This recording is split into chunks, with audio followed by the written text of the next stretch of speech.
Welcome to all. The topic of the lecture is Principles of Electron Microscopy.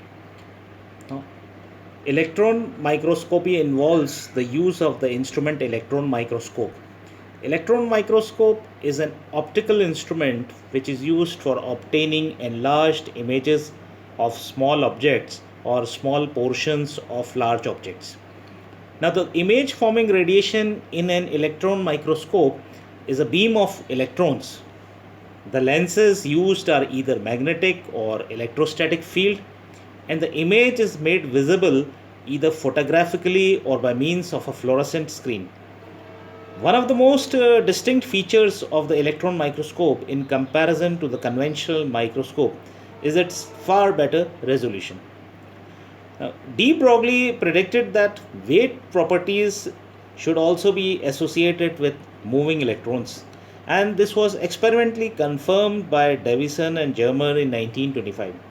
Now, according to de Broglie, the wavelength of the electrons is given by the expression lambda is equal to h upon mv. Here we mark this equation as number 1, where m is the mass of the electron, v is the velocity of the electron, and lambda is the wavelength. Now, the velocity of an electron depends on the potential difference through which it falls. If there is a potential drop of V in volts, it is given by V is equal to 5.93 into 10 to the power 7 under root V centimeter per second. Thus, lambda will be equal to h upon m into 5.93 into 10 to the power 7 in under root V.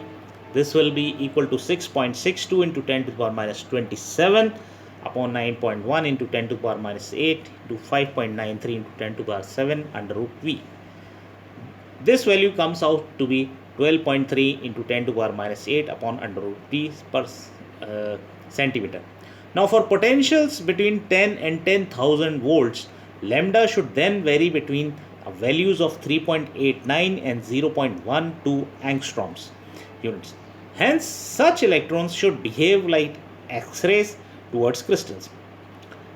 Now we know that kinetic energy is given by the expression half mv square, where and VE, which is equal to VE, where capital V is the potential difference through which the electron beam has been accelerated and small e is the charge on the electron. Now, considering equation 1 and 2, where m is equal to 9.1 into 10 to the power minus 8 and h is equal to 6.62 into 10 to the power minus 27 ergs per second, we have the formula lambda is equal to h upon under root 2 mev. This is the expression number 3. Now, if we express capital V in volts instead of ES units, we get lambda is equal to under root 300 h upon under root 2 mev. This comes out to be a value of 12.3 into 10 to the power minus 8 upon under root V, which is equal to 12.3 upon under root V angstroms unit. We mark this as equation number 4. Now, compared with X-rays, electron beams are much less penetrating, and hence where X-rays are diffracted by atomic planes deep within a crystal, electrons are diffracted primarily by planes lying near the surface.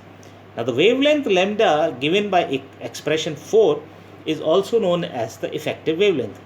Now, for a 10 kilovolt kilovolt electron beam, the effective wavelength is 0.123 angstrom units, while that for a 100 kilovolt electron beam, the effective wavelength is 0.039 angstrom units. This indicates that effective wavelength of an electron beam is shorter by several orders of magnitude than the wavelength of visible light. Now, the electron beam cannot penetrate the matter appreciably, so the path through which the beam of electrons passes, it must be highly evacuated. Now, electron beam passing through an evacuated region can be focused by making use of electric or magnetic fields. A magnetic electron lens consists of a magnetic field which is produced either by electromagnetic fields or by permanent magnets, or by a combination of both in some cases. The magnetic field is symmetrical about the axis along which the electron passes. Now, an electrostatic lens in its most common form consists of three coaxial circular apertures, outer two of which are at the same potential and the inner third has a different potential than the other two.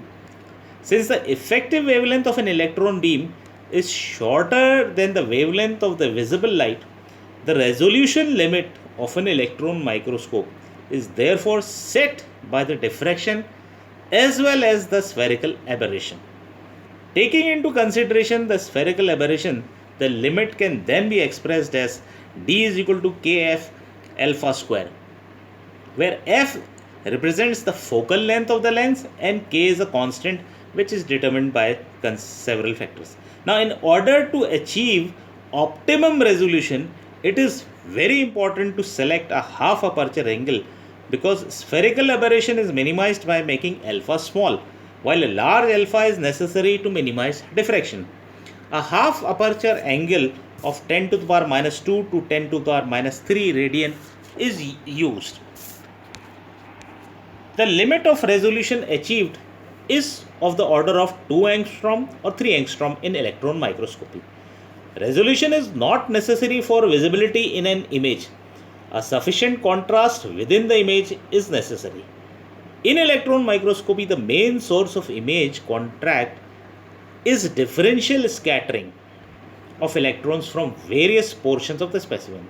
The magnitude of the voltage also enhances the contrast since a high voltage electron beam is more penetrating than a low voltage beam. Thank you.